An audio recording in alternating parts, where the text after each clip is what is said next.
Those of you who have been watching my channel for a while will remember that I have been chasing down a slight knocking noise at the back of my car for quite a while now. What you don't know, or what I didn't document, was I started off by replacing the wheel bearings, the rear wheel bearings. One of them had a bit of a rumble, and that did improve things, but it never solved the knocking issue. So that had nothing to do with the knocking issue. In my last video that I made for you, you will remember I replaced thrust washers in the differential. Now that did make a huge improvement on certain things, but it did not get rid of the knocking noise that I had. Now, those of you who know the 80 series Land Cruiser, you will recognize this component. This is the top shock mount, or rear top shock mount. This just happens to be the right hand side one for the shock absorber. And what I have found, you see, I've been narrowing this down, and although I have been replacing things here and there, I've never actually got to the exact issue. Yes, the diff needed new thrust washers for sure, but that wasn't actually the issue I had. So I've been doing all of these things, and none of them have actually addressed the issue that I've been having, put it that way, although those were issues that I didn't even know I had. But what I have found, I think, is my problem. This right here is my right hand rear shock absorber as it comes out of the car. Now, this is the bracket that was in the car originally. I don't know if it's original equipment, but these are the brackets that were in the car when I bought it, and they are still there. Now, take a look at this. I can move this thing no problem. There's very little pressure on these polyurethane bushes each side of the bracket to actually stop any movement here. And the nut is as far as it can go. There's a step in the shaft, and you can't tighten this nut further than it is. It's just the way it is. Which tells me that there's either something missing here, or these polyurethane bushes are not tall enough because they're not compressed enough. Now, what has been happening is, because there's not enough compression on these polyurethane bushes, two things have been happening. The polyurethane bushes and the stud going through them for the shock absorber have been migrating around inside the hole that goes through this bracket, and they've come to rest against the side of the hole, and they've eaten away at the side of the hole. That has caused quite a fairly substantial elongation of the round hole through this bracket, and I will show you that just now. But another issue that I think is also happening, although I can't prove it, I haven't had a GoPro under the car to prove it, but because there's very little compression on these polyurethane washers, I think that any sudden bump from underneath is enough to cause this washer on top. Let me see if I can get a little bit closer. This washer on top of the polyurethane bush to actually, the shock absorber will push up, compress the underside polyurethane bush, and push up here, leaving a gap between the washer and the polyurethane bush. So you've got this thing going up and down, bang, bang, bang, bang, bang, and it's that knocking noise that has been echoing through the car all this time. So I'm going to just stop this quickly, and I'm going to take this apart, and I'm going to show you what has been happening underneath here.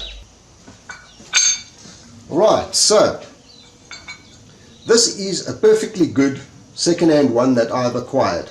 As you can see, the hole through the center is perfectly round, and it's 24 millimeters in diameter. Now, the stud on top of the shock absorber is a 15 millimeter stud with a step right at the top, so that you can't turn the nut all the way down. It only has thread for so far, and then the washer catches on the step, and that is supposed to set your compression on the polyurethane washers. Now, this is the one that came out of the car. As you can see, the hole is very elongated. You can see I've been grinding a bit on the sides there, but now I've come up with a solution for this. When I acquired the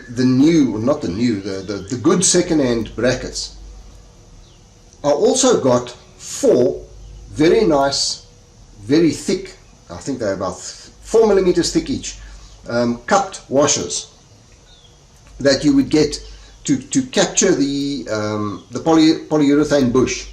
Now the ones that were on the car are nowhere near as thick and strong as the ones I got with these second-hand brackets.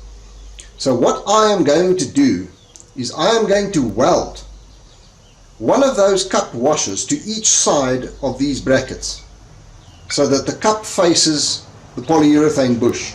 I'm going to center it nicely, and I'm going to weld it inside these things on each side so that the cups locate the polyurethane bushes. By doing that, I don't have to worry about this hole being elongated anymore, because hopefully the stud going through the shock absorber is never going to come into contact with it again. What you're looking at here, I don't know if you can see it. Here, but in this area right here is where the stud has been making contact with the edge of that hole through that bracket, and it has literally worn the shaft away by a total of about 3 millimeters, which makes up 20% of the thickness of this shaft.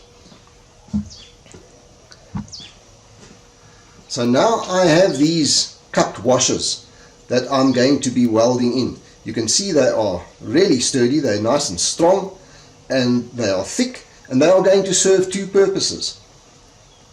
First of all, they're going to capture the polyurethane bushes to stop them migrating side to side. It's going to keep them in the center of the hole. I'm going to take these to work with me tomorrow, and I'm going to turn the hole in this, because this is basically a size fit to go over the stud on the shock absorber. I don't want it ever, I don't want the stud and the shock absorber to ever come into contact with this. So I am going to turn these out, the holes out, to 21 millimeters on the lathe, and then I'm going to weld them into these brackets. I don't know if you can see that. I'm going to weld it into these brackets, making sure that it's very central to the original hole, and that is going to hopefully solve my problem about the migration. But in doing that, because these are 4 millimeters thick each, I am creating 8 millimeters of extra compression on the polyurethane bushes, and that I'm hoping is going to prevent the movement on the shaft going up and down and coming clear on top and then banging down every time. So I'm going to stop this video right now, and I'm going to turn these bushes at work, get them welded in, and then I'm going to show you what it looks like and how much more compression there is on these bushes. Strangely enough, it is only the right hand side one that's doing this. The left hand side one, I can't turn the shock absorber, it is tight, there's enough compression on it, but I'm going to do this mod on there anyway, because I think, I can understand why Toyota didn't do this. It's quite a bit of extra work. What they did is actually they've got a very thin cupped washer that it's a stamped unit, but it's got a little guide that sits in the original hole, sort of a lip that locates it. And what has happened is the shock absorber has actually worn that guide away. I can actually show you. That is what it looks like at the moment. You can see, oops, I nearly dropped it. That is what it looks like right now, and it is actually worn away. The lip that locates it in the hole is almost completely gone, and it is a combination of this and the edge of the hole in the bracket that has worn the stud on the shock absorber almost 20% of its thickness, worn it away. So let me get the washers turned and welded in, and then I'm going to come back to you. It's been a week since my last recording, and as you can see, the washers have been welded in, and in fact I have driven with these welded in washers and the shocks in the car for the last week now, or actually the last 5 days. I had it done on Monday, I put them in on Monday night, and I've been using the car since Tuesday. It is now Saturday morning. Everything is going fine. One problem I did have at work, I said I was going to bore these holes out to 24 millimeters. Unfortunately, I couldn't find a boring bar at work, and I could only find an 18 millimeter drill bit.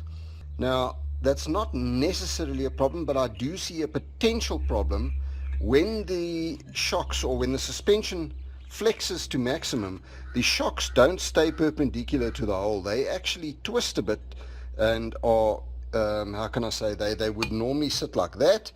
They are able to twist a little bit like this depending on how the flex is.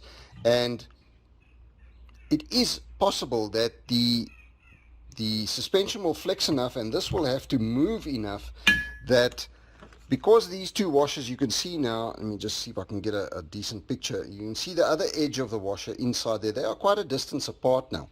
So if the bolt going through them had to cock slightly, it is possible that it could now bind and touch on these holes. So what I'm going to do is I'm going to, because these washers are already welded in and everything else, I can't put the washers by themselves into the lathe anymore.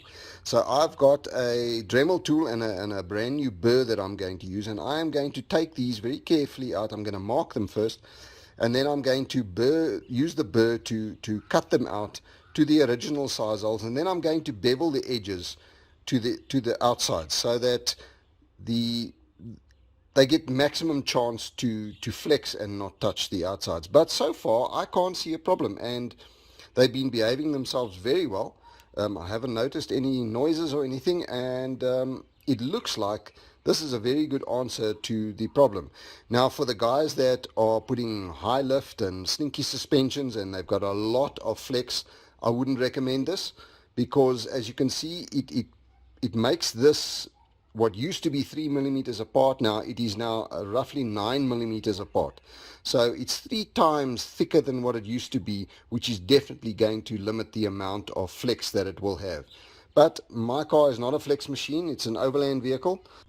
At the moment it's just a highway queen. I haven't used it off-road for quite a while now. I've been doing a lot of work on it. So yeah, I'm not too worried about this, but this might not be a good modification for the guys that are looking for a lot of flex. But I'm going to burr these holes out now, and then I will show you what it looks like after that. And then I think we're going to call it good and put it all back together and put it back in the car.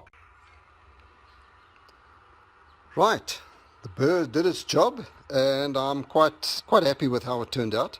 As you can see, I've got now a nice bevel on each side, and I've still got the original hole, original 3 millimeter thickness in the center. Now if you look, just get this over here, I've got a hell of a lot of clearance, and if you can see there now, I've got a hell of a lot of clearance around the shaft, but also look how far it can now flex without touching the shaft. So I think I'm going to paint this up now and put it in and call it good. I think, as I said before, this is probably not the best mod for somebody with a very high lift and a lot of flexi suspension. They expect it to flex too much. I don't think this is the mod for them. Although it might surprise us now with these bevels on it. But for my use, I think this is going to be absolutely perfect. I've also thought of one way that I can determine, without taking the shocks off, whether or not they have migrated and the shaft on the top of or the stud on the top of the shock is touching the metal. I've been trying to think of a way that I can test it or determine whether it's touching the metal or not without taking the shocks off, and I've actually come up with a brilliant plan. I'm an electrician by trade, so I know how to use a multimeter, and that's one of the first things that came to my mind. The whole shock is rubber mounted, so it is electrically, or it should be electrically isolated from the rest of the body. All I need to do is use my continuity tester, or the buzzer as most people know it, and measure between the body and the top of the shock. And if the buzzer goes off, or the light comes on, or the meter shows that there's a short, then then I know the rubbers have migrated. So actually quite a pretty cool means of telling whether the shocks have migrated to the side. Then I will know immediately. So I'm going to, once the shocks are in, I've actually just painted the brackets. They're in the sun outside getting dry. I will put the shocks back in a couple of hours time. But that is how I'm going to test it in future. So that's it for this video. If you think you got a little bit of value from it, please like and share. And yeah, I'll see you in the next one.